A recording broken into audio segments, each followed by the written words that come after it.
I went on an adventure, a Hidden Falls adventure. You know why farmers use cowbells? Because their horns don't work. Man, that one's really lame. Hello and welcome to the 10-Minute Off-Road Podcast. I'm your host, Nikki G. I'm here to inform, entertain, and delight your ear holes. Whew, couldn't do that in one breath, huh? With all things off-road for the next 10 minutes or so. Why 10 minutes? That's about how much quiet time I'm allotted here at the home. Yeah, I know that it's really hard to come up with these things. I really should prepare more. Alright, so let's get the boilerplate mumbo jumbo out of the way. You can listen to the 10-Minute Off-Road Podcast on Apple Podcasts, Google Play, Overcast, Breaker, Castbox, Pocket Cast, Radio Public, and Stitcher. But not on iHeartRadio or Pandora, because they're just plain assholes. Yeah, I'm earning that explicit rating. You can contact the 10-Minute Off-Road Podcast at 10minuteoffroad@gmail.com. That's 10minuteoffroad@gmail.com. Or leave a comment on our YouTube videos.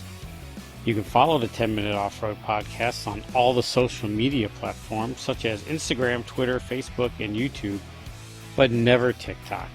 TikTok is just I don't know.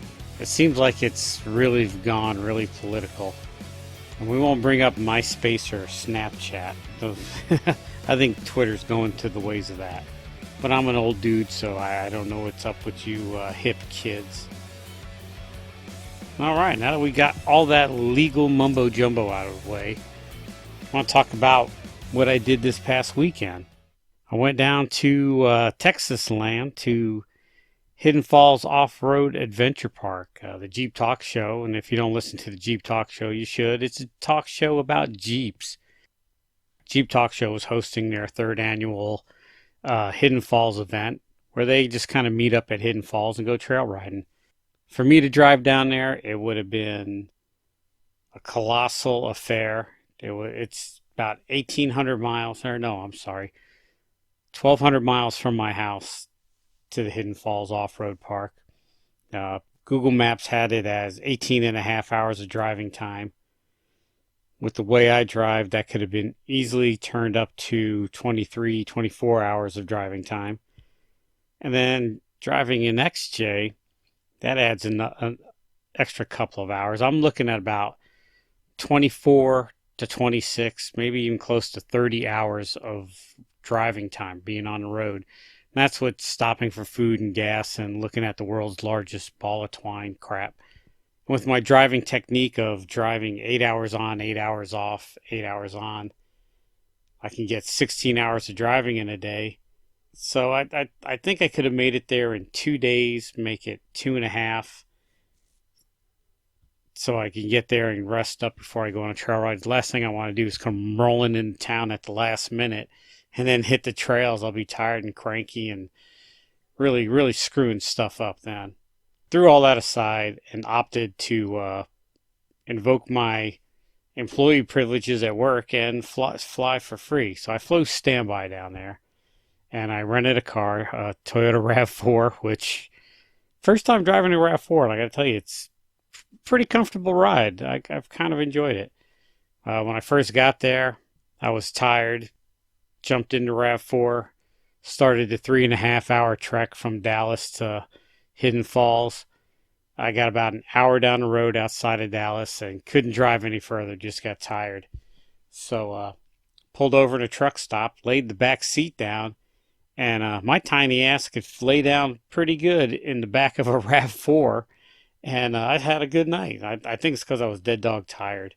So I just got off work, jumped on a plane, flew to Dallas. By the time I stopped to sleep, I was exhausted. Pulled over, crashed, woke up in the morning, and continued on my way. Now, I lollygagged all the ways from where I woke up at, which I'm not even sure where it was, somewhere outside of Dallas. And I lollygagged from there all the ways to Marble Falls was the name of the town close to the Hidden Falls Adventure Park. And I was pretty much tourism, sightseeing. I think I visited every Walmart along the way. Finally stopped at a Buc-ee's and really enjoyed Buc-ee's.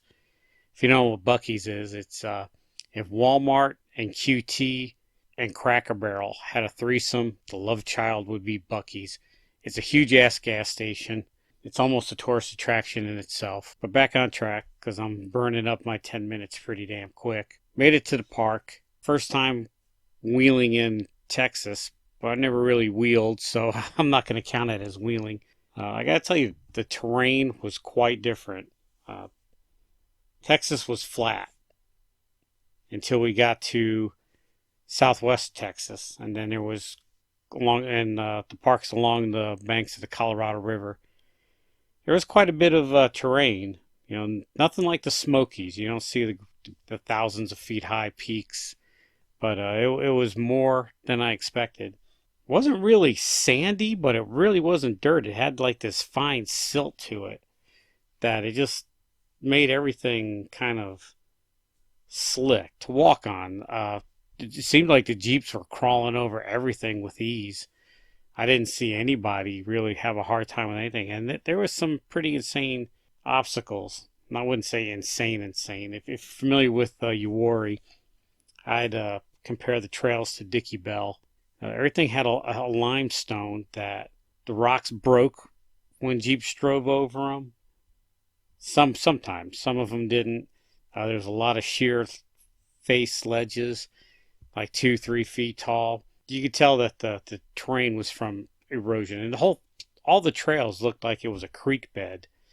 So I imagine when it rains, that place gets flooded out. Although they told me because the limestone is so porous that it rains, and an hour later it's dry again. The water just dissipates, and probably due to the heat too. It was deadly hot. Here in North Carolina, we're having 68, 70 degree weather. Go to Texas, and I think it was only in the 80s, but it was baking hot. That sun was so intense. So the park itself, man, they do it right. You pull in, you go up, you pay to get in. They give you information whatever you want. They give you a parking hang tag, which is plastic to put in your vehicle, and they give you like not really a laminated map, but it's not a paper map. You can get this thing wet. You drive in, I tell you, the access road to get to the trails was about 2.5 miles long, which is longer than any one trail in Uwharrie. But it was a gravel road, and it was nice. And you get to they have campsites there. Get to the campsites, you can tent camp, you can bring your RV. They have little bunkhouses you can rent out that just kind of get you out of the weather. Then they have, they call them starlights. They're like little bunkhouses, but they're air conditioned and heated. It's a real nice setup. They really do it well. I thought Gulch's was okay, but these people have it set up down to a pat. They know what they're doing. They have a big general store where you can buy merchandise and food and drinks and stuff like that, sandwiches. And then they have a food truck there, which I didn't eat at the food truck because, as I said earlier, I stopped at every damn Walmart along the way. So I had a pretty good supply of food with me. And it was interesting. I enjoyed it. Everything was really, really good. If I didn't mention it earlier, the Jeep Talk Show people, very friendly. There's people come from all over the country to this thing. Some of them I've talked online with before and had interactions with. Some I've met for the first time. And everybody was friendly. It was like we were old friends. Everybody just jumped in, and it was good. There was no hassles, no conflict of personalities or anything like that. Anything you would expect. No drama. It was really well. So in conclusion, and I'm going to wrap this up because I'm just kind of rambling on and on.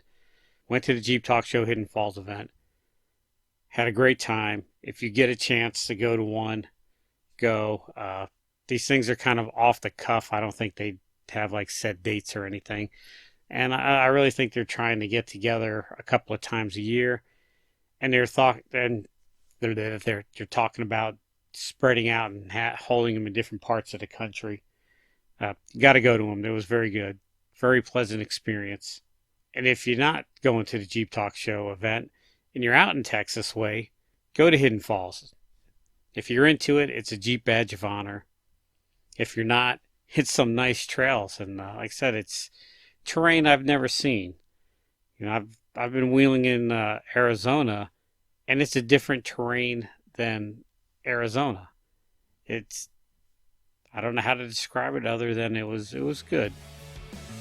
All right, so I've rambled on long enough. Until next time, this is Nikki G saying, "Wheel what you got and be happy."